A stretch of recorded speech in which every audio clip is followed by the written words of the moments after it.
Unfortunately, viewers, it's raining today, but I just wanted to bring you this report on our 2019 SsangYong Tivoli 1.6 Ultimate Manual.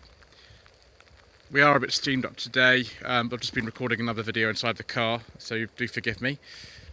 The Ultimate was the top specification Tivoli in 2019. It actually came in as a trim level in 2018, and there are some slight differences between the 18 and 19 models. The 2020 models were facelifted, so they look a bit different from this. But we've had it for 18 months and around 22,000 miles now. We got it at 6,100, I think. So done around 16,000 miles, maybe 6,500. The Ultimate's got a lot of specification. It's got the parking sensors, front and rear, and reversing cameras just here. The car came from Platinum SsangYong in Frome, where it was a demonstrator, and we actually filmed a few other models from SsangYong the month after we bought this car, which are actually on the channel, including a 2020 Tivoli on Tree Jacket Reviews, and I'll put a link to that in the description below. About a month after we bought the car itself, we actually featured this on Tree Jacket Reviews, so we had two Tivolis on Tree Jacket Reviews within a month, if you want to compare the two. But this is the pre-facelift version. Got all sorts of random things in the boot. It's about, I think, 400 litres. Different people have different things about it, but we've got a space-saver spare wheel in here, which is one of the reasons why we bought this car, actually, because I do like having space-saver spare wheel. You can actually adjust the seats in different positions. Just see, then you could put this low blind in that position if you have the seats further back, but we always prioritise boot space over the recline of the batteries, because actually it's pretty comfortable even if you don't recline the seats. 12-volt socket is just down here, as is the boot light. It's not an LED one, it's just a normal one. We've got some bungee cords which are absolutely perfect for holding a pint bottle of beer, as I found out actually I needed to do that. The sill's a little bit high, which isn't the best, but you can fit a reasonable amount of stuff in here. One thing I would say is this little low blow, which only goes this far. I'll just put it back in its position where it's supposed to be. This isn't standard on the bottom trim Tivoli, so if you're buying one of those, you might want to invest in an additional one. There's a little handle there to get the boot handle down. One thing I have noticed about this car is you can easily quite sort of clonk your head on the boot if you're not careful. The Ultimate trim gets these very nice diamond cut 18-inch alloy wheels. However, the ride is a little bit firm as a result, because, well, you can see the tyre profile is not massive. This is a two-wheel drive car. There was a four-wheel drive version available, which had independent rear suspension before the facelift, but that's not sold anymore. Also, if you want extra space in your Tivoli, you can go for an XLV model, which is longer than this, but that, again, was only sold before the facelift. This is the seat in my driving position, and I'm 5'11". I'm just going to close this door. It's going to get a bit dark, but let's just continue where we are. Oh, we've got a rear courtesy light. You don't get that in an MG ZS EV. You can, or the standard ZS petrol ones too. You can see here that we've got tinted glass in the back, and you don't get that in this MG ZS either. And only in the facelift EV do you get a rear armrest like this, and it's very comfortable. So yes, legroom is pretty good. It's not the best I've ever experienced with this car of this class, but it's actually up there with them. It is quite dark in here though. Despite this light headlining and the rear courtesy light, it is quite dark in here because the windows are quite small, as is the rear window. We'll get back to that in a bit. And they're very heavily tinted. This is just standard. I've not done anything to it. That's the way that it actually came. But it does mean that in the summer and things, and you can see the different tint even more like this, but actually it's not so bad in here. On an MG ZS, do you get rear tinted windows? No, you don't. You don't get any.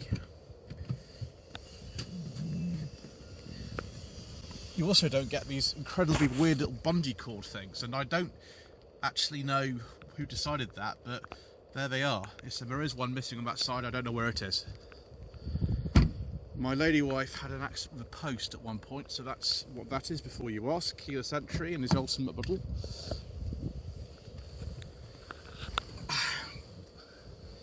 Yeah, you can tell I've been recording in here, can't you?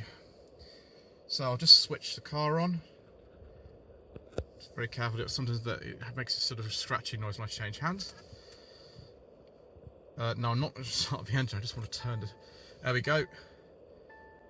If I do start the engine though, by pressing the brake and clutch, you need to press both, then it didn't play the tune for me. If I turn it off, it will. There we go. It plays the tune. Ah, there's little things that make me happy. Let's fiddle around with this, right? We want the dials to come. There we go. Now, initially, you saw the centre of the dials white, which actually changes to blue. You can customise what you want the colour of the dials to be. I personally, let's just turn that off. I personally like it with this. Let's turn the wipers off because we're not driving anywhere at the moment. I personally like it to be blue when the lights are on, or white when they're not on.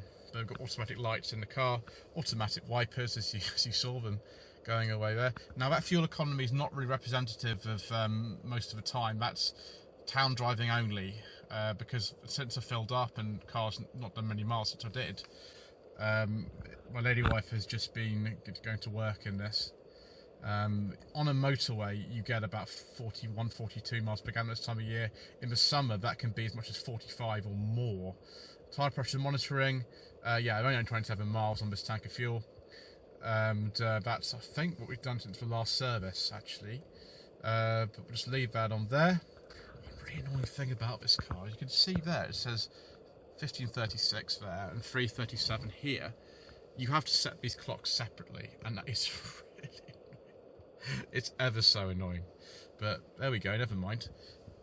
Dual zone climate control in this car. It looks really fiddly initially when you see this, but actually the buttons are quite sensibly laid out. Here the temperature for both sides, you can turn it on and off.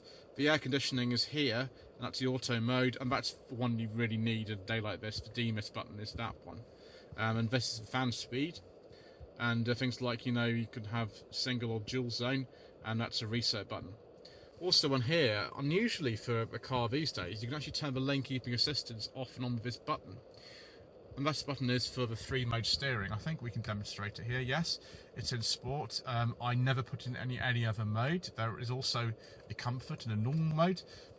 I know the weighting's artificial because this car's got electric power steering, but I've driven the car in comfort before. That's my lady's favourite one to drive it in, and I just don't like it. There's just no feeling to anything at all. We've got the system muted here. I'm not actually outside my house, so I'm very happy to show you the sat-nav and everything like that.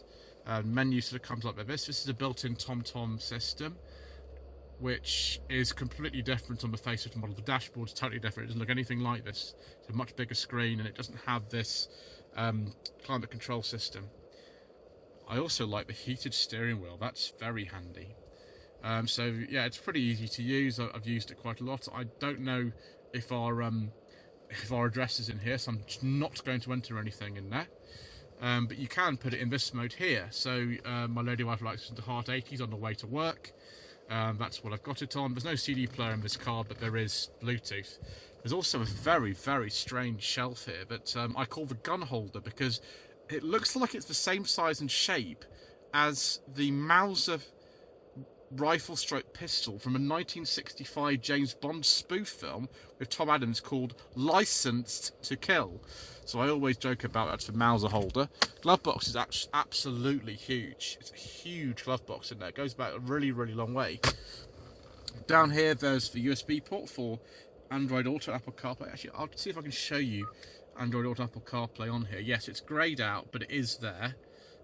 This is the main one to get to sort of various settings, sort of Bluetooth media, and you can just press home or go back. You can have the sat-nav on and actually have directions on this half and see the other things on there, which I think is quite handy.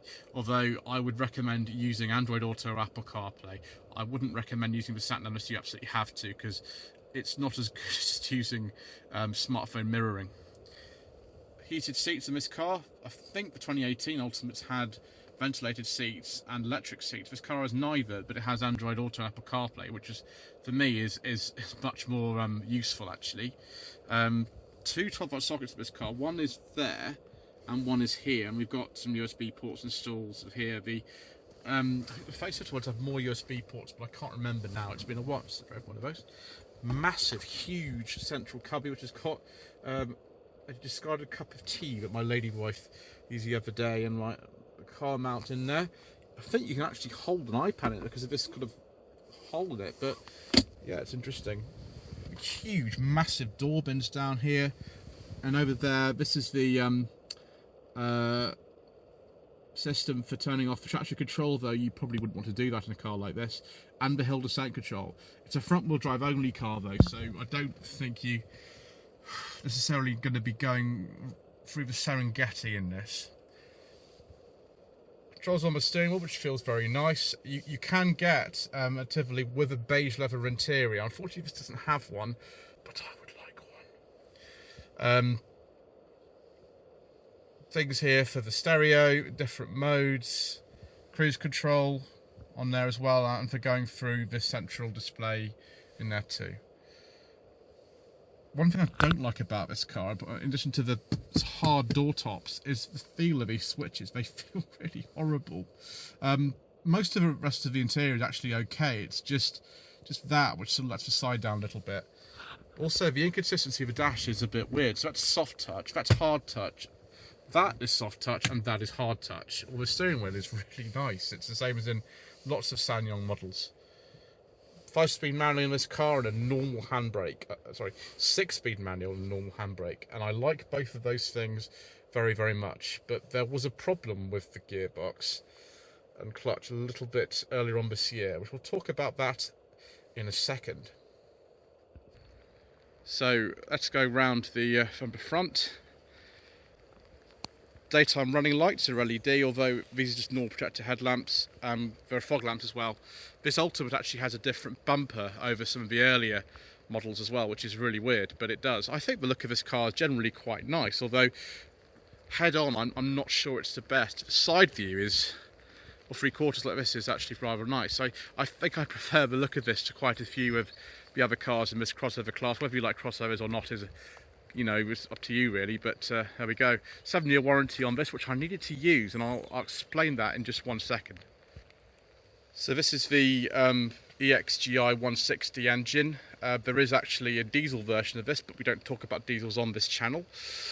Develops about 125 horsepower. I think the PS figure is 128, so I think it's about 125 horsepower, which is perfectly fine for a car like this.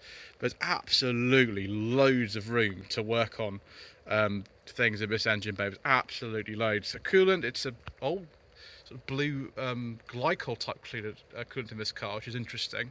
Dipstick is just there right next to the upside down oil filter.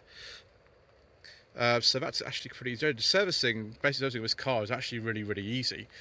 I do have it done by a SsangYong main agent. It's had 2 services so far, one at the dealership in Frome where we bought it, and also a dealership in the Midlands, which is very good. It's called Unity SsangYong in Coventry, an area which is called Balsall Common, and I'm up in the Midlands quite a lot actually for different things, and so that's where I tend to get it serviced, and they're very good there. Now, the clutch slave cylinder, which sort of lives down here on top of the gearbox, that failed in this car around about Liverpool in April, and yeah, that was a bit annoying because I had to get the car recovered to an authorised SsangYong repairer, which I did, and it took a little bit of time for them to find a part and fit it, so I was a little bit of time without this car, which is a shame, but it was all sorted out under warranty, and that lasts for 7 years and 150,000 miles, which is, I think, the longest warranty in the industry. So there we are, viewers. Do I love it? Well, most of the time I do. I mean, the rear visibility in this car is quite poor. As you can see, there's a small window that's quite dark, but if you use the parking sensors and reversing camera properly, then that sort of you know, does help a lot. Overall, we quite like this car. I mean, it's very comfortable on the motorway. they're quite unusual. I think they're mainly quite nicely styled. They've got nice features like power folding mirrors, and you just don't see many of them. SsangYong as a brand, we're not going to go into that sort of stuff at the moment. This video is long enough as it is, but they are supposed to be being taken over by a new company. I'm not going to say any more about that now because it's not relevant, but you know, if you've got opinions about that sort of stuff, please don't put them in the comments unless they're nice, because I'll have to remove them, because you know, don't like offensive, rude comments on this channel really. Anyway, thank you very so much indeed for watching this video on our 2019 SsangYong Tivoli. Please don't forget to subscribe to the channel, like this video and leave a comment below. Particularly interested to hear from fellow Tivoli owners. This will be going up in the Tivoli Facebook group first of all.